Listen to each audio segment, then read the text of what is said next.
So stick drift affects so many of us on whatever the format. It's what unites us all, isn't it? So just a quick one, but again, we are talking about stick drift, this time in particular on the Xbox Series S controller that I picked up on eBay a little while ago.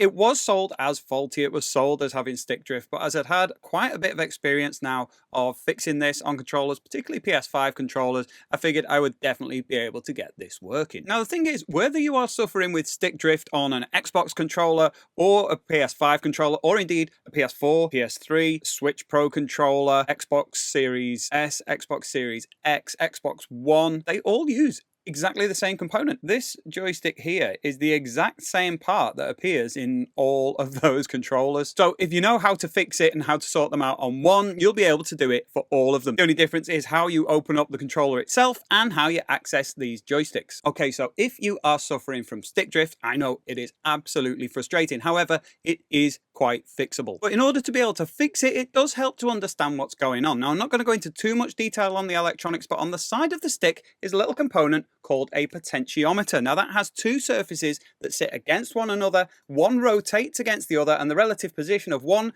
against the other tells the console how far up or how far down or left or right you've moved your joystick, and also how quickly you've done it. So it gives that analog input. And if there is anything at all between those two surfaces, it can interfere with that signal and give an incorrect reading, which results in the dreaded stick drift, where it seems to have a mind of its own, drifting slightly up or to the left or anything like that. Now, the thing is, it normally only happens in one direction. If it's going to happen in a few, then you can fix the different potentiometers. See, there's two potentiometers on the joystick, one on the side, which detects the up and down motion, and one on the top, which detects the left and right motion. And in most cases, you will just have one particular direction on one particular stick that's drifting. If you've got it for more than one, then first of all, I feel your pain. And secondly, you just repeat the process for the different potentiometers involved. So in the case of this controller, it was the right stick drifting up. And I did actually edit an entire video showing you how to open up the controller, how to clean the potentiometer, and how to put it all back together.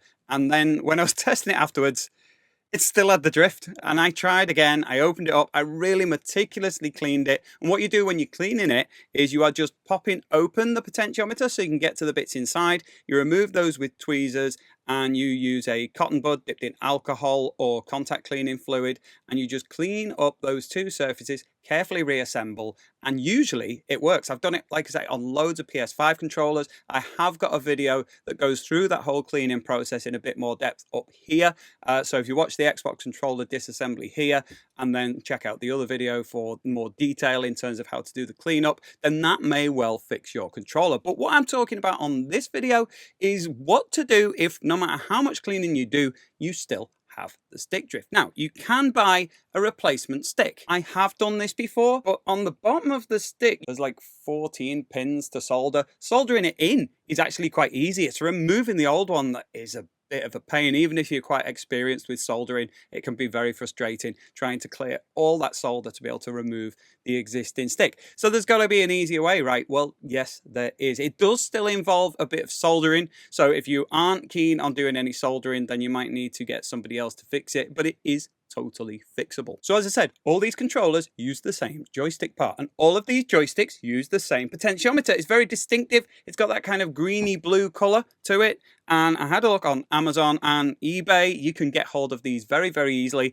Just search for like Xbox potentiometer or PlayStation potentiometer, and you'll be able to find them. If they look like this, then you've found the right ones. They've got 3 pins, there's a white plate on them, and there is this kind of distinctive turquoise colored housing. So I bought a box of 20 of these things. Hopefully I won't have that many issues with my controllers, but I do get people bringing them to me for repairs, so it'd be quite nice to have some of those on hand. For this controller, I only needed one. I was getting continuous upward drift on the right stick, which means I had to replace the potentiometer that was on the side of the right joystick unit. So first, opening up the controller. These controllers, it is impossible to find any screws on them until you have removed these 2 bits on the side. It can be quite tricky to get those off. Heating up these panels with a hairdryer or a hot air gun does help quite a bit to soften the plastic a little bit. But if you push in the trigger a little bit and then use a spudger or a prying tool to just get carefully into the gap,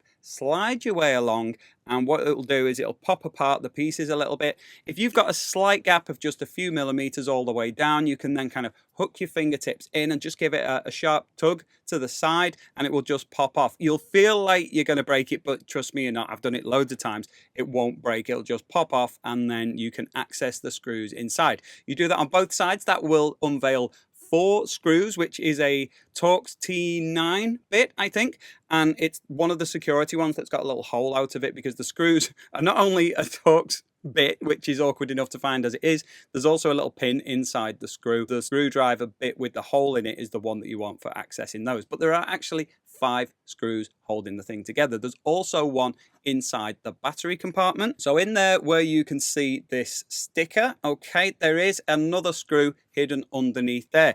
If you're not that bothered about the inside of your battery compartment, you can actually just pop the screwdriver straight through and take the screws out.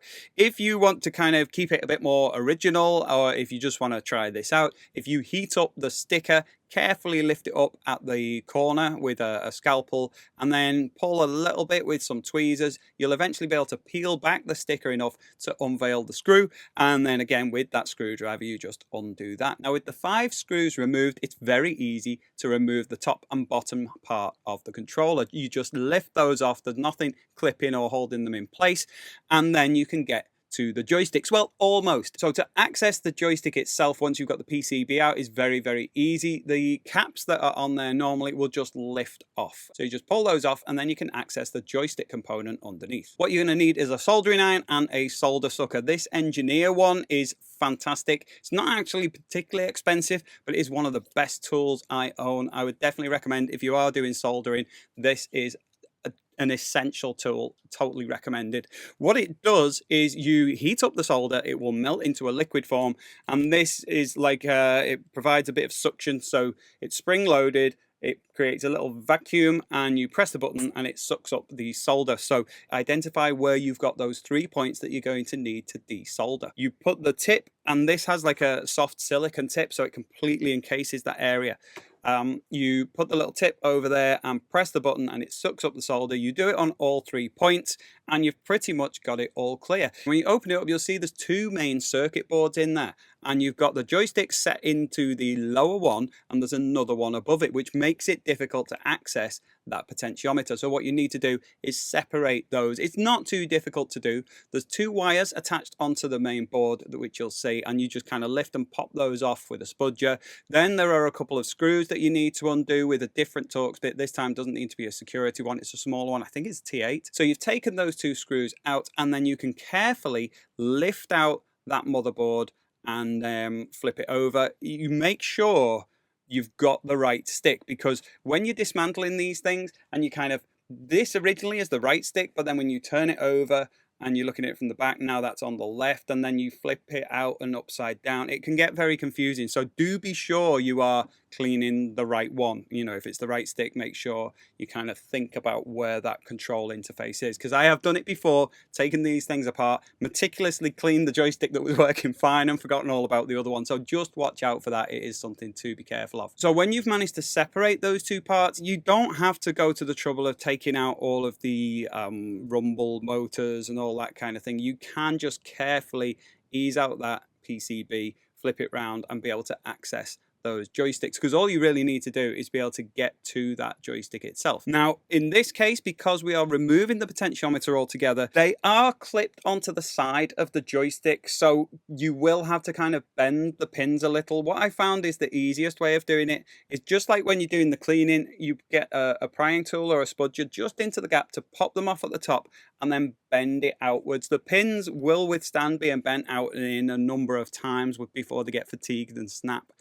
So you pop that open, bend it away from the main housing, so the little pegs that stick in the side of the joystick housing are separated away from that. If it doesn't drop out, because usually there's like a little bit of extra solder in there, if it's not dropping out, all you've got to do is get hold of the potentiometer on the other side of the board and gently start to feel if it's wiggling. If you use the side of your soldering iron tip and try and get it to touch all 3 pins, or keep moving between the 3 pins as you wiggle, it will melt what remaining solder there is, and before long you'll be able to just easily remove it from the board. Make sure all 3 holes are clear, and then you're ready to start with your new potentiometer going in, which is actually much easier than getting the first one out. You've got 3 pins. Just make sure you've got it the right way around. But what you will do before putting it into solder, just like before, we need those clips out of the way of the joystick, which is still in position, don't forget.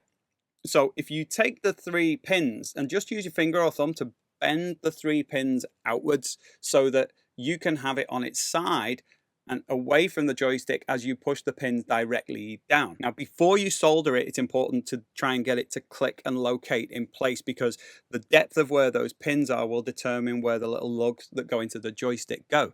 So if you just kind of bend the pins back, lower it into the holes, and then when it seems to be on about the right level, push it towards the joystick, and a firm bit of pressure with your thumb should just click it in place. Now, I was having some issues with just one of the lugs at the bottom. It kind of squished and bent a little bit.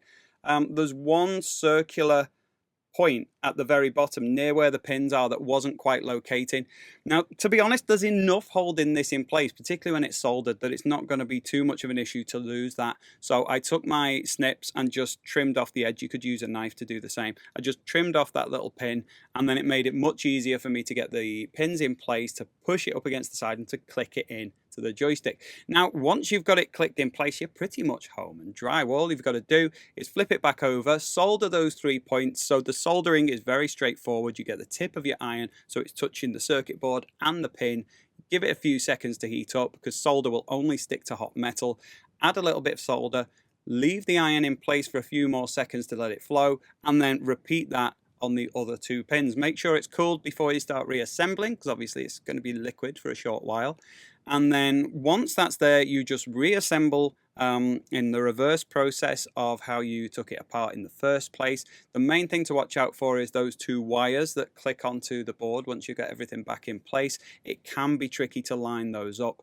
And if you can't remember which one is which, the 2 connectors are very, very slightly to the left and the right. So the wire that's on the left clicks onto the left one, the one that's on the right goes on the right. So that's fairly straightforward. Make sure you line everything up correctly. And one thing to watch out for, and I have done this loads of times on loads of controllers, is you painstakingly reassemble the whole thing and then realize you haven't put the caps back on the joysticks. You can only do that from the inside. So before you put the housing back together, make sure that the caps are on top of both of the thumbsticks. And then if everything seems to be in place, you can carefully replace the top housing and the lower housing, put the 5 screws back in place, smooth down the sticker if you've peeled that back, put your batteries in, and then get your 2 side pieces, and they go back in the reverse of how you took them out in the first place. You hook them in on the front panel and then push them over, and they'll just click in place on the back. Make sure everything's held together, and you can go and test it. There's actually a tool within the Xbox menu that you can test all the buttons on your controller. In this case, beforehand, it was showing that the right stick was permanently moving upwards slightly, but after replacing the potentiometer, this has been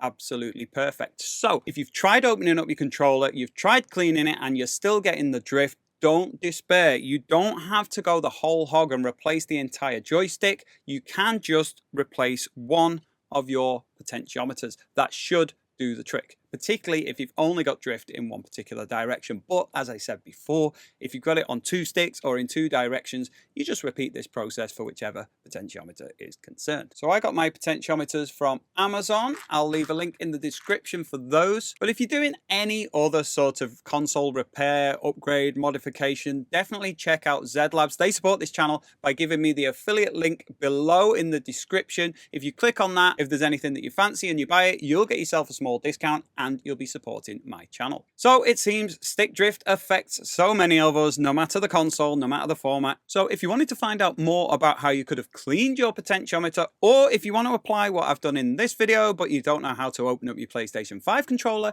check out the video I've got up here. It shows you how to fix the stick drift on your PS5 controller. Otherwise, I'll see you in the next video. Bye.